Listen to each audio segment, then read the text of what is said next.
Hello and welcome to the PTV podcast with Josh and Adley. I'm Josh Scott. And I'm Adley Van Soest, and today we're joined by Anna Young to talk all things SAG Awards.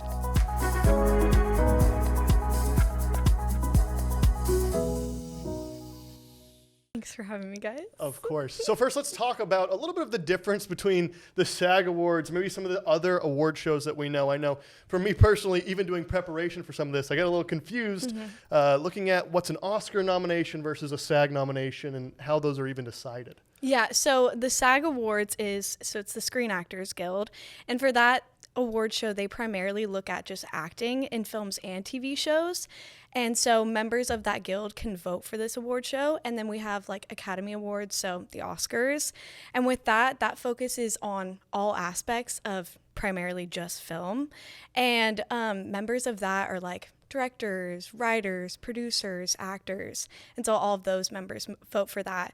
But since the SAG Awards are before the Oscars, and like the Oscars are the biggest like awards of this season, they look at SAG Awards kind of as a prediction for who might win the Oscars. Okay. So I'd say like that's the biggest difference between the two. Okay, interesting. Thanks for clearing that up. I feel like that's an important preface before we kind of hop into a conversation about it, because they are really different. But we did hear, Anna, that you are part of SAG. You're in the Screen Actors Guild, which is really cool and a really unique kind of attribute to who you are.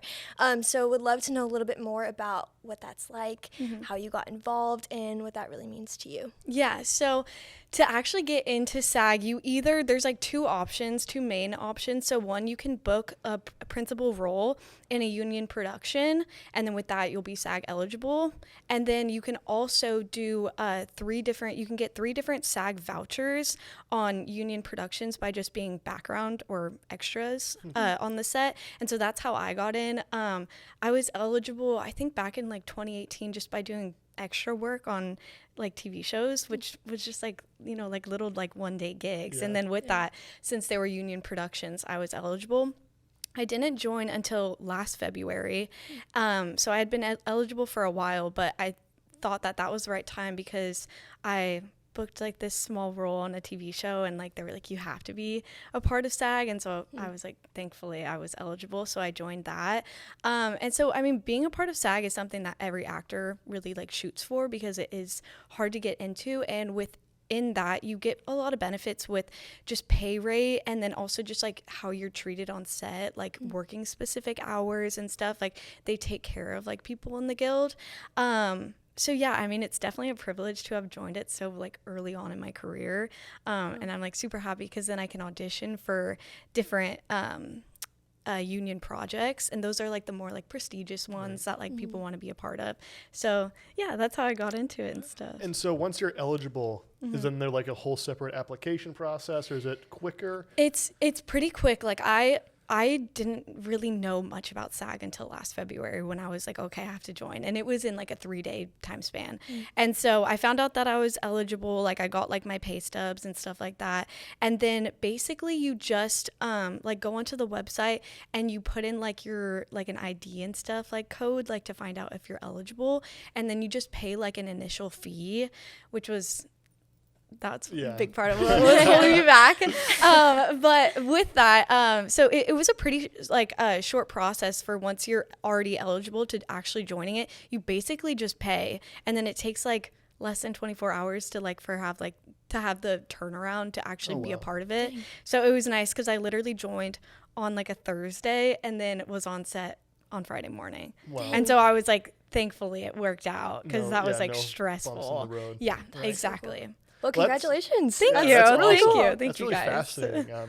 But so now that we know a little bit about the SAG Awards and how you got involved, we know that the SAG Awards are chosen by voters from the Screen Actors Guild. What does that voting process actually look like, though? Yeah. So I honestly, when I joined SAG, I didn't even know that you can vote for the like award show. Like I found that out. I mean, I joined last February, so I was too late to like be eligible to vote. And to be eligible, you just have to pay like your dues on time. So I think it was in like December or something. And it's really awesome because a month before the actual award show, they send out all eligible members like a little code to access a a website called Actors FYC, so it's for your consideration. And so it's all the nominated films on that website, and so you just get to watch all these movies for free, like before they're even like in theaters in some cases and stuff. And so that was like super awesome. And then especially for me being new into it, like you talk to other people and they're like, oh, I've been doing this for 10 years, it's not as exciting. But another thing that they do is they host different screenings, mainly in LA or New York, with the filmmakers or the actors, which was super cool. I only made it out to one. I went to a Wicked one. Wow. And after, it was at like the Directors Guild up in LA, like their theater. So it was super cool. And Ariana Grande was interviewed by Billie Eilish. And it was, I mean, for me, I was freaking out. The whole audience was like filled with people my age or just people in like pink and green. So it was a super awesome experience. And like benefits like that, like make it so worth it. Yeah, how cool. This is like a huge stepping stone for you, it sounds for like. Sure. That's super exciting too, that this is your first time voting for the SAG Awards, which is really interesting and helpful to know some of the kind of the behind the scenes of what goes on when you are in SAG and get to vote about some of those things. And so now I think we want to kind of transition into some of the big things we've noticed about this year's SAG Awards, because there is a lot kind of to touch on. Yeah, for sure. So I feel like one of the main things that people are talking about is with Amelia Perez. I'm sure everyone has seen it like all over the internet. So they have received multiple awards and nominations this award season, but specifically the actress Carla Sofia Gascon, who stars in the show or in the film, she's been criticized for past offensive social media posts, and this has really like taken social media by storm. Everyone pulling them up and talking about it, and it's also led to some backlash with Netflix distancing themselves with her. So yeah, like what have you guys like been seeing that stuff? Yeah, well, it was funny because I've got a friend from a previous institution that I went to, and he was MediaCom and actually got me into looking at films from a different light, maybe just less from a consumer and maybe more from an artistic standpoint. And so I cherish his opinion on a lot of things, especially around this season. And he uploaded a review about it that basically was like, I can't even believe this is being pushed by these awards groups. And so I went and I was on a flight and it was there. And I watched probably around 20 to 25 minutes of it. And I was just sitting there. I was just very confused because I've seen past award-winning, Best Pictures, in the vein of the Oscars, and it didn't even, to me personally, have that vibe. So I was very confused, and then I kind of read the different things, some of the controversial scenes that are a little bit out there. I know you talked about you've watched the whole thing. And I think share a little bit of some of that confusion as well. Yeah, for sure. Yeah. So I mean, I only watched it yesterday and I was like, okay, I have to do it. Like everyone's been talking about it. Like I have to sit through it and do it. And like, honestly, I think there were parts of it where I like actually got, like I was engaged with the film, but I think it being a musical just like I don't know, like personally I feel like it just didn't work for me well. And also I feel like one of the other controversies, like obviously this situation with the star of the film is like a big controversy and like talking point for everyone right now. But another thing that I read about was that they actually used AI, and so did The Brutalist. That's also nominated for multiple awards. And I don't know if you guys have seen that. I haven't seen The Brutalist yet, but I mean, that was such a big thing for like the writer's strike and stuff and SAG strike, talking about AI. And I feel like it's not as like public. Regardless of if they're trying to like make it a thing and like be accepted or not, I just feel like it's not as talked about as much as it probably should. Do you know how they used AI? Like, was it in marketing or even in? No. So for Amelia Perez, they used it to enhance the lead actress's voice in the songs. Oh, interesting. In the songs. Man. So, I mean, I feel like that, I mean, it's not the worst thing in the world. It was just to have her like have a wider vocal range when singing specific songs. But with that and with all the controversy following her, people thought that she was going to be like taken off of like the Oscars, like nominations. But what happened instead is like they're just kind of taking her out of just like the press, like following the film. Interesting. Yeah, I hadn't heard much actually before we started talking about it, about like the controversy surrounding the actress. But what I had heard was that it being a musical was kind of the controversy because it made sort of a mockery of the trauma of this culture. And then there was like kind of just a lot of other discrepancies about the way that the film was produced that people were upset about. So I guess I'm curious, how do you think that people being upset about this aspect and then everything surrounding what the actress's actions, how do you think that's going to affect how people vote toward this film? Oh, that's a good question. I mean, I feel like, you can think about that with any past awards that this movie has gotten. And it's like, this has been out for like a couple weeks now, and this is the time that it's like award season.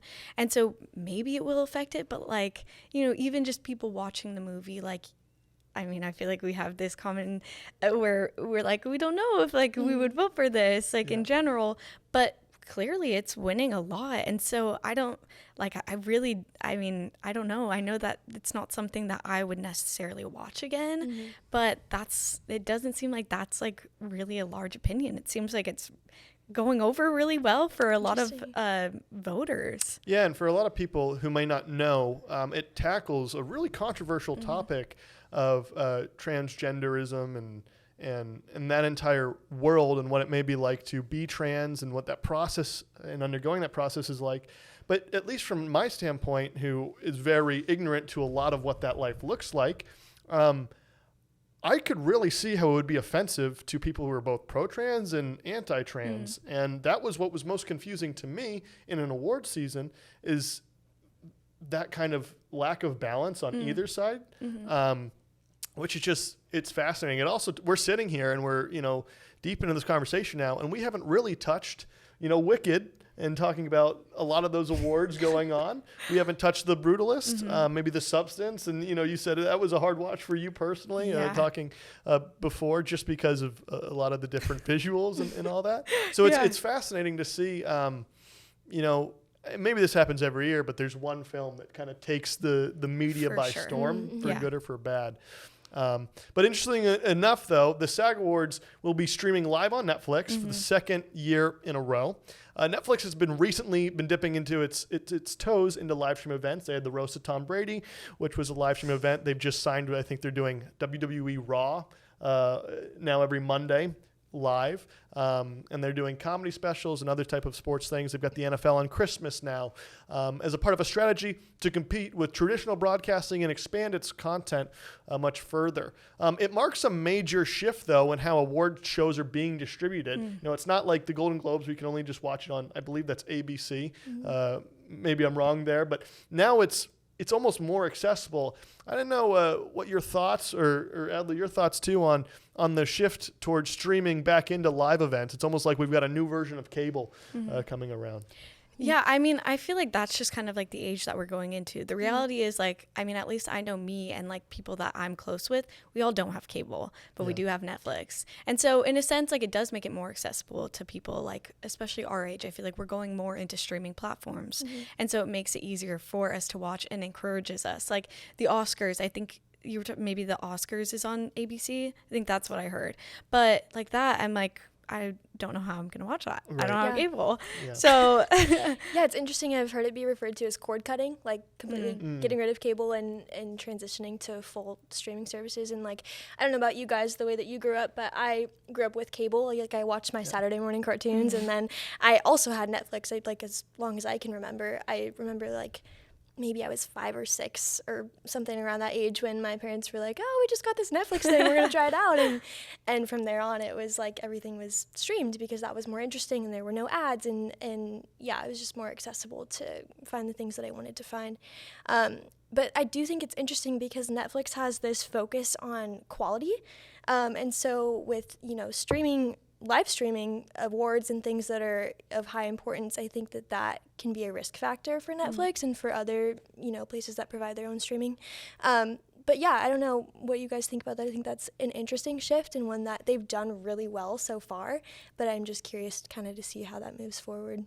I also wonder how it shifts the way television metrics are produced or published, and I'm not sure how the current FCC works. But I would imagine streaming companies like Netflix, there's probably less laws or less things set up about what you should or have to publish, rating systems that go into it. I know back when Netflix removed, the thumbs up, thumbs down, or the different ratings, people freaked out about that. But also, I feel like you can hide now if something's less popular. It's easier for Netflix to manipulate it and post on social media and act like, hey, look how popular this was, and you don't really even know all the people that were or weren't watching. So it's definitely fascinating to see where that control comes from, or how that kind of impacts everything altogether. Yeah, for sure. Yeah, I think so. Well, speaking of live stream, Kristen Bell, who became the first ever host of the SAG Awards in 2018, I believe it was, is going to return this year to host them again. And I think that is a really great choice because her ability to bring, humor and warmth to the awards, as has been established in previous years, will, I think, really comfort the community of Los Angeles after the devastating wildfires. I think Kristen Bell was a great choice for this because I think she brings, humanity into a lot of things and has done that really well in the past. So yeah, curious how you guys think she's gonna kind of navigate that, and how important it is that she does bring up that in times of hurt, we come together. Oh yeah, for sure. I mean, I feel like especially since the majority of these award shows are being hosted in Los Angeles, and after all these tragedies, they really do need to talk about it because they're bringing this community together where we see Hollywood and LA as the hub for the film industry. And so by ignoring this community that they've built up being washed away in a sense, that would be horrible if they didn't bring it up. But I feel like even thinking about the Golden Globes, they did a good job about talking about it, reaching out to people that have been affected. Even SAG has started a fund for people that have been affected by the fires. So I guarantee that there'll be something great brought up during it. And yeah, I think Kristen Bell is a great choice. And especially she was the first host, I feel like that makes it very full circle. And it's a good moment for her as well as the audience. Yeah. Yeah, and it's not a comedian, not a comedian first like we typically see with, I think the Oscars is Conan O'Brien this year, unless I'm wrong. But Nikki Glaser did the Golden Globes. And so it's almost a little bit refreshing, too, to see a step away from for sure a trope like that as well. Yeah, I think so. I think that's a great choice.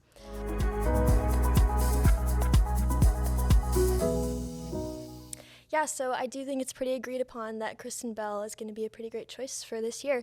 And there are going to be a lot of different categories she's announcing and a lot of different movies to talk about, which some of us have seen, some of us haven't. So let's kind of start a conversation around which ones have you seen, what have you liked, what did you not like? Anna, I'm going to start with you. Okay, I gotta say, I haven't voted yet, and I haven't solidified who I want to vote, but all I know is that the standout movie for me has been Wicked. Yep. Just genuinely, I think it was just so incredible, and I just love music and movies, and I just think that Ariana Grande and Cynthia Erivo brought this authenticity to these already established characters, and just poured in so much emotions into these characters that it was just undeniably amazing. Oh my gosh, I agree. I mean, these have been beloved characters for a long time too, and this has been on Broadway for however many years, and I remember seeing it when I was maybe 13. Yeah. And so I was so pumped to go and see the movie in theater, and I think it just blew me out of the water. I mean, the way that they brought this into the the cinematography and all the colors and the music was just so perfect, and oh my gosh, I could talk about it forever, but it was such an incredible film. I film. actually had the reverse kind of phenomenon happen to me, where I love Wicked in theaters, excuse me, not in theaters, but in Broadway. And when they announced that they were doing it, I was like, oh my goodness, really, we're doing it again. That's fair. I think that's a fair thought because Yeah. I feel like we're in this age where they're remaking so many classic kind of things. But it was perfect. Yeah. I know. Now I'm I still haven't seen it. I was hoping it would be on the flight when they have, the new movies. Hasn't been. And so every person I've talked to, my best friend back home is like, nah, dude, you got to see Wicked. You got to see it in IMAX. You got to do all this stuff. I still have not gotten around to doing it. So. The movie ticket, it's an investment. But It is. It is. I'm sure it'll be like free on streaming services soon. Yeah, though. at some point. Yeah. I Are really there do hope any so. movies that you particularly loved? Well, it's funny because as I kind of alluded to in the beginning, I actually ended up watching a lot of the different nominations for the Oscars, which were not the same. One category that I was surprised of, we were talking, and as we can see, SAG is kind of more towards the acting ability within the different films. Sebastian Stan is nominated for an Oscar for Best Male Lead in The Apprentice, which is the movie about Donald Trump. It's kind of a biopic. And I had intentionally been avoiding watching that for a little while, and then I watched it and was really impressed by his performance. And I was surprised to see he was not nominated there. But interestingly enough, his co-lead, and why am I blanking on his name right now? I'll find it here in a second. But he plays Roy Cohen, was also fantastic. And he's nominated for Best Supporting Male Lead or Best Supporting For Male Oscars? Actress for the SAG. Oh. And so I'm pulling for that one. I Yeah. think it's really really deserved in that category as well. And that movie is very, very good. Yeah, see, I haven't seen that one. I haven't either. I can't touch on that, but I believe you. Yeah. We're rooting for them too. I'm rooting for them too, whatever you say. Another great one that I saw was Sing Sing. I watched it a couple days ago, and Coleman Domingo is nominated for Best Lead Actor. Incredible film. Highly recommend. Based on like a true story. Has actors that were it's basically about men that were in prison that got together and made a theater group and put on plays. Oh, wow. And so they had like the 3 like main professional actors in it, including Coleman Domingo, but then the rest of them were actual like past incarcerated men that were part of this like theater group in this prison. Wow. And so like in the end credits, like not to spoil, but it's not that big of a spoiler. It's like this guy's name as himself. And it's just like, you're just crying. Oh my It's just like a gosh. really That's really beautiful neat. story. And I'm just shocked that it's not nominated for more things, because it genuinely was such like an authentic, like wholesome, tender movie. Wow. So I'm gonna go watch it now that you said that. I'm not even gonna lie. The first time I saw that title, I thought Sing, like the cartoon movie. From My mom said the however many same years thing. ago. I was like, how is that nominated? I like nobody's. I wouldn't be acting. shocked. That movie's fire. It's so good. But that's just genuinely what I thought this whole time. I feel like I thought the same thing too, because you see Sing Sing, and you're like, okay, yeah, like what, like the elephant and stuff like that. I was like, I mean, okay. Good movie. The only other one, I'm sad to say, I feel like I haven't seen hardly any of these films, which I need to go sit down and watch them. But the only other one that's nominated for a SAG award for, I think, stunts is Fall Guy.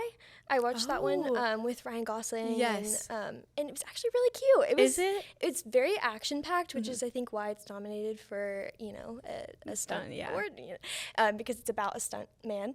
But it was, like, kind of just a really wholesome story, and it was, like, funny, and, yeah, I really did enjoy that one. Okay, so it's about a stunt man. Yeah, So, it is. makes Which sense. You never, like, I don't know, I never would have thought to frame, like, an entire movie around a stuntman. No, but that's I think they did a cute. great job with the storyline, and, yeah. Okay, that's on the list. The other film I feel like we all need to watch, just because I've seen a ton about how good it is and how amazing it is The Brutalist. Yes. I'd also be slapping myself on the face after this if I didn't mention, briefly touching TV, I'm going to mess up his name again, but Colin Farrell. Yes. Did I say it right? Yes. All right, You got perfect. As the Irish Penguin. King. Absolutely transforms in that film. I mean, you can't even tell it's the same person. One of my favorite things to do after watching that television series would see behind the scenes where he would go back and he'd be in the makeup and everything, and he'd be talking like he normally does, and you're like, this is weird I've because it's a seen clips completely like different that. person. Yeah.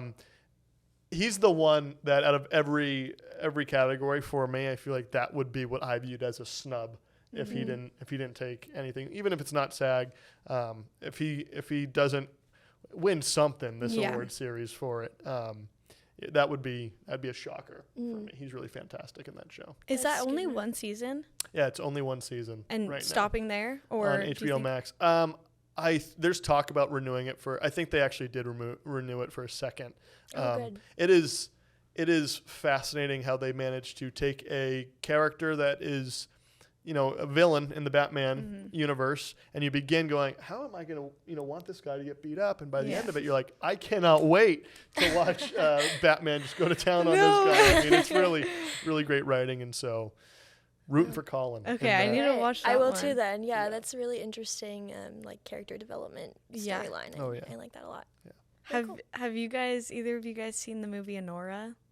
I have heard so much about it. I haven't seen it. But I do know a lot about the plot and the actress. And it's Sean Baker is the director. I don't know if you guys watched the Florida Project. Mm-mm. Okay, No, I well, haven't seen that one he's either. just, it's like a very authentic like style of directing where it's just like a lot of improv for the actors and stuff, and it's just like so incredible. And Interesting. the lead actress, Mikey Madison, she took on this accent, like it's like a Brooklyn accent or something like that, somewhere in New York, and she just does it so well. She talks about how she would go into coffee shops and like see how it sounded, how it works, like talking to people that don't know her, and like see if they could pick up on the authenticity of it. And she Interesting. talks about just like really doing a deep dive into this character development, and just like her process seems so interesting because this really is like one of like the biggest movies that she's done. She was in Once Upon a Time in Hollywood. That's Okay. right. And she's the one that dies at the end. Flamethrower, if you guys saw that Yeah, movie. I think I do know. I love her. I loved her in that movie. But yeah, she's incredible. That movie is definitely one that you guys need to watch. Okay, yeah, that always impresses me so much. The like, is it method acting they call Yeah, it, or preparation for something like that? And I also heard that she learned Russian for that role. Yes. Is that true? Yeah. Okay, yeah, that's Which just, and so like a decent amount of the actors on that in that movie, they all are like from Russia, or at least like speak fluent Russian. And yeah, she like, people would be asking her like, oh, like, did you speak some Russian before? Like, it sounds good. Which it's like a part of her character where she's like, oh, I don't like speak it that much because she's like, my accent, like, it's so bad. And so like it So it works well, works. but it feels so natural. Yeah. Where it's like, oh yeah, like my grandma is from this place, and like I can kind of understand and speak a little bit of it, but it's like, oh, it's not that good.